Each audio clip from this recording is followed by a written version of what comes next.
জি, আপনারা যেটা দেখছেন এটা একটা গিরগিটি জাতীয় প্রাণী, এখানে লিজার্ড নামে পরিচিত। তো আসলে এই বিষয়টা হচ্ছে আমরা যে জিনিসগুলো দেখি সেই জিনিসগুলো দেখার মধ্যে যে বিষয়গুলো আমরা উল্লেখ করতে পারি তার মধ্যে গিরগিটি অন্যতম। গিরগিটি আমরা কেন বলি একে লিজার্ড, এটা আসলে বিভিন্ন রং এবং বর্ণ সাথে খাপ খাইয়ে নিতে পারে, সময়ে সময়ে তার গায়ের রং পরিবর্তনের সক্ষম। এটা একটি লিজার্ড জাতীয় প্রাণী। তো আজকে আমরা এটা নিয়ে কথা বলবো না, শুধুমাত্র আমরা বিভিন্ন লিজার্ড যাদেরকে নিয়ে এখন খুব ট্রেন্ডিং চলতেছে তাদের নিয়ে আমরা কথা বলছি। আসলে আমরা যখন এই যে আপনারা দেখছেন বারবার এটা তাদের গায়ের রং পরিবর্তন করতেছে, সেই জিনিসটা আমাদের চোখে এসে ভেসে উঠছে। আরেকটা বিষয় আপনাদেরকে অবগতির জন্য জানাচ্ছি যে সকল গিরগিটিকেই আপনারা গিরগিটি হিসাবে দেখবেন এবং লিজার্ড হিসাবে দেখবেন, এক একটা এক এক ধরনের, খালি শুধু গিরগিটি এটা না।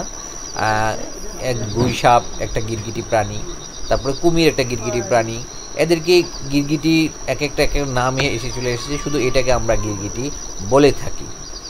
আপনারা ভালো করে খেয়াল করে দেখবেন এতক্ষণে 6 থেকে 7 বার তার গায়ের রং পরিবর্তন করছে।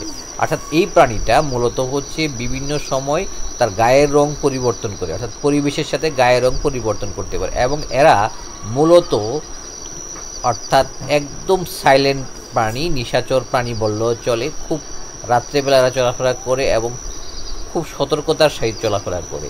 এরা বিভিন্ন পোকামাকড় খেয়ে সমাজের উপকার করে থাকে। এই জিনিসটার জন্য আমরা এই প্রাণীটার পিছিয়ে অনেকেই ছুটছি, কিন্তু এই প্রাণীটার আমাদের সমাজের একটি উপকারী প্রাণী এবং আমাদের উপকার করে থাকে বলে আমরা জানি। জি, আমরা এখানে একটা জিনিস দেখছি এখন, যে স্পেশালি আমরা একটা গিরগিটি এখানে সান্ডা ধরতেছে এক ভদ্রলোক, সেটা আপনাকে দেখাচ্ছি, যেটা একটা গিরগিটি জাতীয় প্রাণী। কিভাবে সান্ডা ধরতেছে, কেন ধরতেছে, আমরা ডিটেলস আমরা পরবর্তী অংশে আমরা আবার দেখাবো। সান্ডার উপকারিতা কি এবং সান্ডা কেন ধরে, সান্ডা কি নিরীহ প্রাণী না হিংস্র প্রাণী, আপনাদেরকে ডিটেলসে আমরা জানাবো।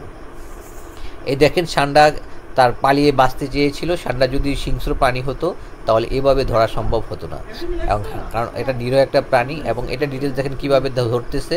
হ্যাঁ, সান্ডাটা ধরে ফেলেছে কাপড় দিয়ে পেঁচিয়ে। আমাদের ভাইদেরকে বলবো, হ্যাঁ সান্ডাটা সুন্দর করে দেখাচ্ছে। দেখেন সান্ডাগুলো দেখতে গুইসাপের মতো, কিন্তু গুইসাপ না, মাথাটা একটু ছোট এবং তুলনামূলক গুইসাপের চেয়ে একটু ছোট। এবং এটা একটা তৃণভোজী প্রাণী। আমরা আমাদের পরবর্তী সেকশনে এদেরকে দেখাবো গুইসাপ এবং সান্ডার মধ্যে পার্থক্যটা কীভাবে হয়। তো সেই জিনিসটা মাথায় রেখে আমাদের আপনাদের জন্য এই ধরার যে প্রক্রিয়া এটা একটু দেখালাম, যেটা কীভাবে ধরে। এবং বিশেষ করে এটা মরুভূমির প্রাণী, এরা মরুভূমিতে বেশিরভাগ হয়। তো আমরা এখন আপনাদেরকে দেখাতে চাচ্ছি গুইসাপ এবং সান্ডার মধ্যে পার্থক্য। এটা যে গুইসাপে চলে আসছে, গুইসাপ আসলে এখানে এদেরকে আসলে গুইসাপ মাংসাশী একটা প্রাণী। দেখেন আপনারা ইঁদুর, সাপের ডিম, বিভিন্ন ধরনের প্রাণী তারা ধরে খায়, আপনারা দেখছেন এটা গুইসাপের বেলায়। কিন্তু সান্ডা এরা গুইসাপের চেয়ে আকৃতিতে ছোট এবং বিভিন্ন হরেক রঙের হয়। লেজটা খুবই সুন্দর দেখতে, এক একটার এক এক রকম লেজ হয় সান্ডার এবং কালারফুল। সবচেয়ে বড় বিষয় হচ্ছে যে আমরা এটা একটা তৃণভোজী প্রাণী। আপনি গুইসাপকে দেখছেন এবং গুইসাপের মাথাটা দেখেন এবং সান্ডার মাথাটা দেখেন, এটা বেসিক একটা পার্থক্য আছে।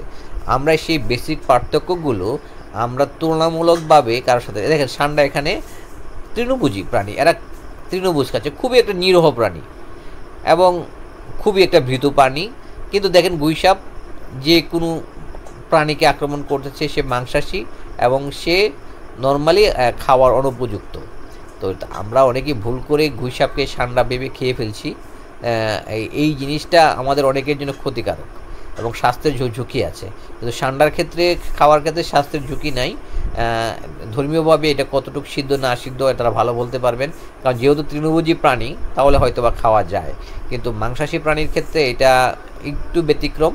হ্যাঁ, তো আসলে এই জিনিসটার খাওয়া না খাওয়ার বিষয়ে আলাদা হিসাব, এবং এটা অন্য একটা বিভিন্ন ঔষধি হিসাবে ব্যবহার করা হয় আমরা যেটা শুনেছি। আপনারা এখানে দেখেন সান্ডা মরুভূমির প্রাণী, আগেও বলেছি এটা মরুভূমিতে তারা রান করছে, দৌড়াচ্ছে এবং মরুভূমিতে এদের বসবাস সবচেয়ে বেশি এদেরকে পাওয়া যায়। বিশেষ করে আরব কান্ট্রিগুলোতে এদের বাসস্থান এবং প্রচুর পরিমাণ পাওয়া যায়। ইদানিং একজন বলেছে যে একটা ভাইরাল হয়েছে কফিলের ছেলের জন্য ঠান্ডা ধরছি। আসলে এই জিনিসটা কফিলটা হচ্ছে যে আরবে কফিল মানে হচ্ছে মালিকের ছেলের জন্য ঠান্ডা ধরা আছে, কফিল ঠান্ডা খাবে, এই ধরনের বিষয়গুলো আসছে। এছাড়াও আমরা ঠান্ডা ছাড়াও আরও কিছু প্রজাতি তক্ষক, প্রায় গিরগিটি জাতীয় প্রাণী, এইদেরকে তক্ষক সম্বন্ধেও আপনাদের কিছু দেখাবো মুরগি পা তক্ষক এবং হাঁস পা তক্ষক, এবং আরও একটা তক্ষকের বিভিন্ন প্রকার আপনাদেরকে দেখাবো। আমি যে জিনিসগুলো এখন আপনাদেরকে দেখাচ্ছি সেই জিনিসগুলো খেয়াল করলে আপনারা দেখতে পাবেন যে আসলে ষাঁড়া, গুইসাপ, গিরগিটি এবং তক্ষক এরা ছোট বড় মিলে দেখতে প্রায় একই রকম হলে এক একটার এক এক নাম, তবে এরা লিজার্ড, প্রত্যেকেই লিজার্ড। আপনি একটু খেয়াল করে দেখেন ষাঁড়া কখনোই আপনাকে অন্য প্রাণী ধরে খাবে না, সে তৃণভোজী, কিন্তু গুইসাপ অন্য প্রাণী, মুরগি, ডিম এবং অন্য বিশেষ করে সাপের ডিম, সাপ বিভিন্ন প্রাণীর প্রতি আক্রমণ করে। এখন আপনারা দেখতেছেন যে ছোট্ট প্রাণী তক্ষক, এটা মুরগি পা তক্ষক নামে পরিচিত। এরা যারা অপপ্রচারকারী তারা এটা বাজারে বিক্রি করে, জানি না কীভাবে কী বিক্রি করে, ধরে এগুলা নিয়ে কাজ করে। এটা হচ্ছে হাঁস পা একটা তক্ষক। এই তক্ষক নিয়ে অনেকেই কাজ করতেছে গোপনে, যেটা বন্যপ্রাণী আইনে বাংলাদেশে নিষিদ্ধ, এবং এই কাজগুলো অনেকেই ভুল করে। আমি সবার প্রতি অনুরোধ জানাবো, এদের প্রতি সবাই সহমর্মিতা দেখান, দয়া দেখান এবং ভালোবাসা দেখান। কারণ হচ্ছে এদের প্রতি সহমর্মিতা এবং ভালোবাসায় আমাদেরকে আরও মানব জীবনে উন্নত করবে। এই জিনিসগুলোকে ভালো করে আমরা চিনি।